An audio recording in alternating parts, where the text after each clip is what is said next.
ही पहा पालकची अशी सुकी भाजी किती छान होते, ज्यामध्ये डाळ आणि एक असं पदार्थ आहे ज्याच्याने चव अतिशय अप्रतिम लागेल, ती म्हणजे भाजी जेव्हा शिजेल पालकची त्यानंतरच आपण त्यात टाकायचं आहे।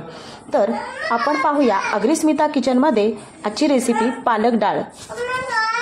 आणि ही भाजी तुम्ही कोणत्याही बाजरीच्या ज्वारीच्या भाकरीबरोबर किंवा आवडीने खाऊ शकता। तर पाहूया रेसिपी। आपण आता इथे एक जुडी पालकची घेतलेली आहे। हे पालकची जी पानं असतात त्याची ही देठं सगळी अशी कट करून घ्यायची आहेत आणि अशा प्रकारे पानं बाजूला करून घ्यायची आहेत। ही पानं जी आहेत ती करून व्यवस्थित अशी साफ करून घ्यायची, स्वच्छ धुवून घ्यायची आहेत। एकदा स्वच्छ धुवून झाल्यानंतर त्याला आपण अशा प्रकारे बारीक चिरून घेणार आहोत। अशा प्रकारे आपण आता ही बारीक चिरून घेणार आहोत। तशी सगळीच आपण ही पानं चिरून घेऊया। इथे आपण पालक चिरून घेतलेला आहे। पालक चिरून झाल्यानंतर स्वच्छ धुवून झालेला आहे। आपण गॅसवरती ठेवलेली आहे कढई। कढई गरम करून झाल्यानंतर त्यामध्ये टाकणार आहोत 2 पळी तेल। पळी म्हणजे छोटी पळी माझी आहे। 2 चमचे तेल। तेल व्यवस्थित गरम करून द्यायचं आहे। तेल इथे गरम झालेलं आहे, त्याच्यामध्ये टाकणार आहोत आपण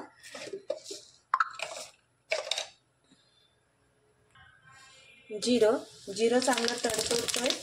अर्धा चमचा जिरं टाकलेलं आहे, छोटा टीस्पून, अर्धा टीस्पून राई टाकलेली आहे। थोडंसं अगदी चुटकीभर असं हिंग। त्यामध्ये टाकणार आहोत एक मोठा कांदा कापलेला आहे, तो टाकणार आहोत। इथे कांदा टाकून झाल्यानंतर इथे 2 मिरच्या मी चिरून घेतलेल्या, त्या सुद्धा मी तुकडे करून घेतलेले, ते सुद्धा मी ह्यामध्ये टाकणार आहे। कांदा चांगला असं परतून घ्यायचा आहे, नरम करून घ्यायचा आहे। कांदा चांगला नरम होत आहे, तुम्हाला कलर चेंज होताना दिसतोय। त्यामध्ये टाकणार आहोत लगेच बी काढलेलं छोटासा टोमॅटो, कारण पालकची भाजी थोडीशी चवीला अशी थोडी स्मेल वेगळा येतो आणि तुरटही थोडंसं लागतो ना, त्यामुळे टोमॅटो टाकायची चव अप्रतिम येते याच्याने। तुम्ही सुद्धा नक्की टाकून पहा आणि मला नक्की कमेंट्समध्ये सांगा तुम्हाला ही रेसिपी आवडली का आणि तुम्ही कशा पद्धतीने करता। आता इथे आपला हा टोमॅटो सुद्धा नरम होऊन द्यायचा आहे। यामध्ये आपण चवीपुरतं टाकणार आहोत मीठ।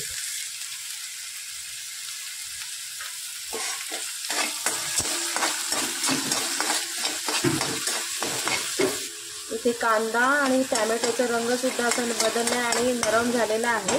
आता आपण टाकून घेणार आहोत जे पालक चिरून घेतलेला आहे ते।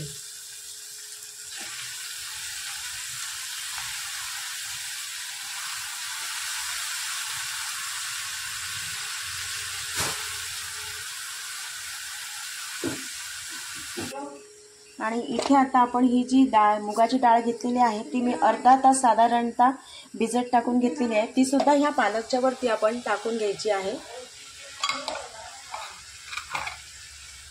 आणि ही पालकची भाजी फुल अशी पूर्ण मिक्स करून घ्यायची आहे।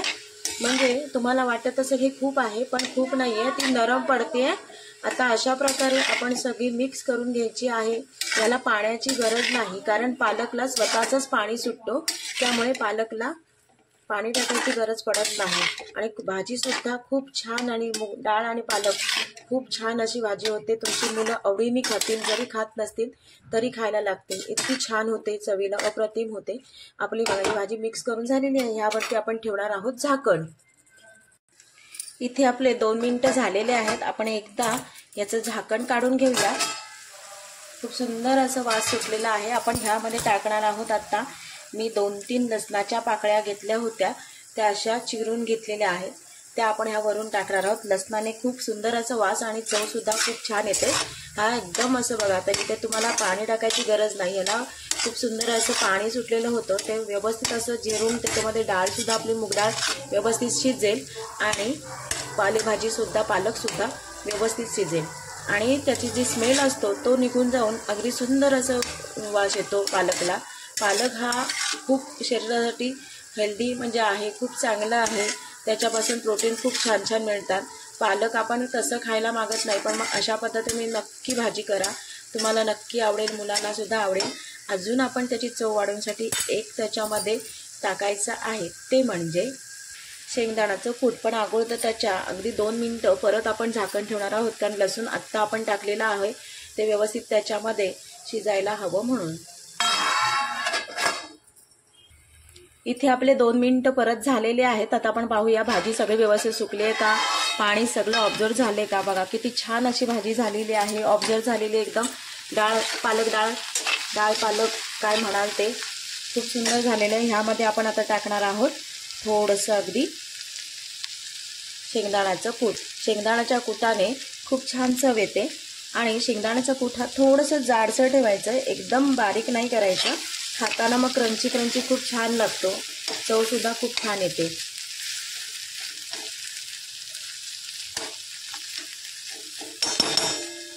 आता आपण ही झाकण द्यायचं आहे अगदी 1 मिनिटासाठी आणि गॅस बंद करून घ्यायचं आहे. आपली भाजी तयार झालेली आहे. इथे 1 मिनिट झालेला आहे. झाकण काढूया. खूप सुंदर वास सुटलेला आहे. भाजी तयार झालेली आहे. गॅस बंद करून घेते. आता आपण एका बाउलमध्ये सर्व करूया.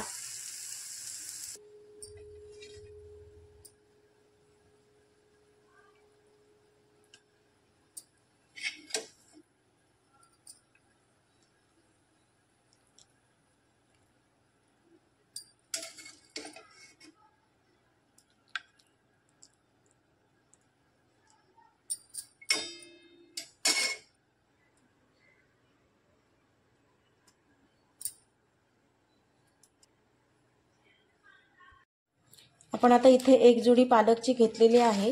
हे पालकची जी पानं असतात त्याची ही देठं सगळी अशी कट करून घ्यायची आहेत आणि अशा प्रकारे पानं बाजूला करून घ्यायची आहेत.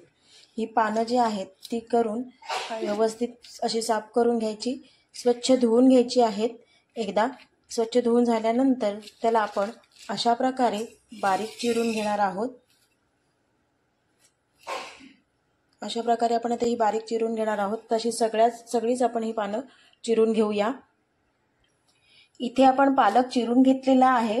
पालक चिरून झाल्यानंतर स्वच्छ धुवून झालेला आहे. आपण गॅसवरती ठेवलेली आहे कढई गरम करून झाल्यानंतर त्यामध्ये टाकणार आहोत 2 पळी तेल. पळी म्हणजे छोटी पळी माझी आहे. 2 चमचे तेल व्यवस्थित गरम करून द्यायचं आहे. तेल इथे गरम झालेलं आहे. त्याच्यामध्ये टाकणार आहोत आपण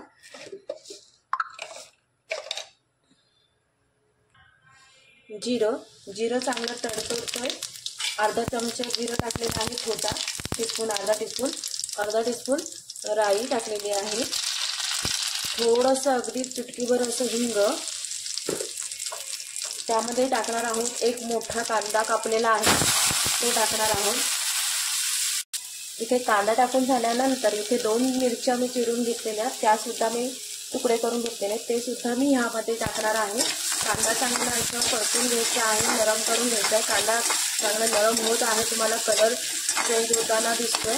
त्यामध्ये टाकणार आहोत लगेच बी काढलेलं छोटासा टोमॅटो. कारण पालकची भाजी थोडीशी चवीला अशी थोडी स्मेल वेगळा येतो आणि तुरटही थोडंसं लागतो ना, त्यामुळे टोमॅटो टाकायची चव अप्रतिम येते ह्याच्याने. तुम्ही सुद्धा नक्की टाकून पहा आणि मला नक्की कमेंट्समध्ये सांगा तुम्हाला ही रेसिपी आवडली का आणि तुम्ही कशा पद्धतीने करता. आता इथे आपला हा टोमॅटो सुद्धा नरम होऊन द्यायचा आहे. यामध्ये आपण चवीपुरतं टाकत आहोत मीठ.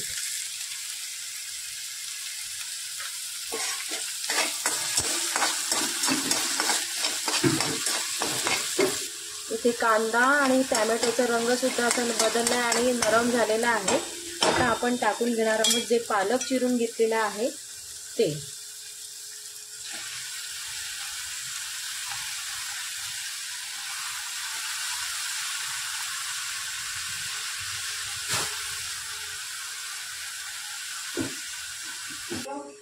आणि इथे आता आपण ही जी मुगाची डाळ घेतलेली आहे ती मी अर्धा तास साधारणतः भिजत टाकून घेतलेली आहे. ती सुद्धा ह्या पालकच्या वरती आपण टाकून घ्यायची आहे.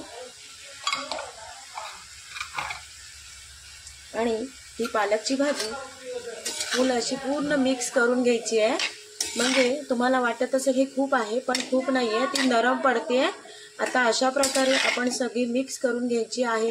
याला पाण्याची गरज नाही, कारण पालकला स्वतःचंच पाणी सुटतो, त्यामुळे पालकला पाणी टाकायची गरज पडत नाही आणि भाजी सुद्धा खूप छान आणि डाळ आणि पालक खूप छान अशी भाजी होते. तुमची मुलं आवडीने खातील, जरी खात नसतील तरी खायला लागतील. इतकी छान होते, चवीला अप्रतिम होते. आपली भाजी मिक्स करून झालेली आहे. यावरती आपण ठेवणार आहोत झाकण. इथे आपले 2 मिनिटं झालेले आहेत. आपण एकदा याचं झाकण काढून घेऊया. खूप सुंदर असं वास सुटलेला आहे. आपण ह्यामध्ये टाकणार आहोत आता मी 2-3 लसणाच्या पाकळ्या घेतल्या होत्या, त्या अशा चिरून घेतलेल्या आहेत, त्या आपण ह्यावरून टाकणार आहोत. लसणाने खूप सुंदर असं वास आणि चव सुद्धा खूप छान येते. हा एकदम असं बघा, तर इथे तुम्हाला पाणी टाकायची गरज नाही. याला खूप सुंदर असं पाणी सुटलेलं होतं, ते व्यवस्थित असं जिरून त्याच्यामध्ये डाळ सुद्धा आपली मूग डाळ व्यवस्थित शिजेल आणि पालेभाजी सुद्धा पालक सुद्धा व्यवस्थित शिजेल आणि त्याची जी स्मेल असतो तो निघून जाऊन अगदी सुंदर असं वास येतो पालकला. पालक हा खूप शरीरासाठी हेल्दी म्हणजे आहे, खूप चांगला आहे. त्याच्यापासून प्रोटीन खूप छान छान मिळतात. पालक आपण तसं खायला मागत नाही, पण मग अशा पद्धतीने नक्की भाजी करा, तुम्हाला नक्की आवडेल, मुलांना सुद्धा आवडेल. अजून आपण त्याची चव वाढवण्यासाठी एक त्याच्यामध्ये टाकायचं आहे, ते म्हणजे शेंगदाण्याचं कूट. पण अगोदर त्याच्या अगदी 2 मिनिटं परत आपण झाकण ठेवणार आहोत, कारण लसूण आत्ता आपण टाकलेलं आहे ते व्यवस्थित त्याच्यामध्ये शिजायला हवं म्हणून. इथे आपले 2 मिनिटं परत झालेले आहेत. आता आपण पाहूया भाजी सगळी व्यवस्थित सुकली आहे का, पाणी सगळं ऑब्झर्व झाले का. बघा किती छान अशी भाजी झालेली आहे, ऑब्झर्व झालेली एकदम. डाळ पालक काय म्हणाल ते खूप सुंदर झालेलं आहे. ह्यामध्ये आपण आता टाकणार आहोत थोडंसं अगदी शेंगदाण्याचं कूट. शेंगदाण्याच्या कुटाने खूप छान चव येते आणि शेंगदाण्याचा कूट हा थोडंसं जाडसर ठेवायचं, एकदम बारीक नाही करायचं. खाताना मग क्रंची खूप छान लागतो, चव सुद्धा खूप छान येते.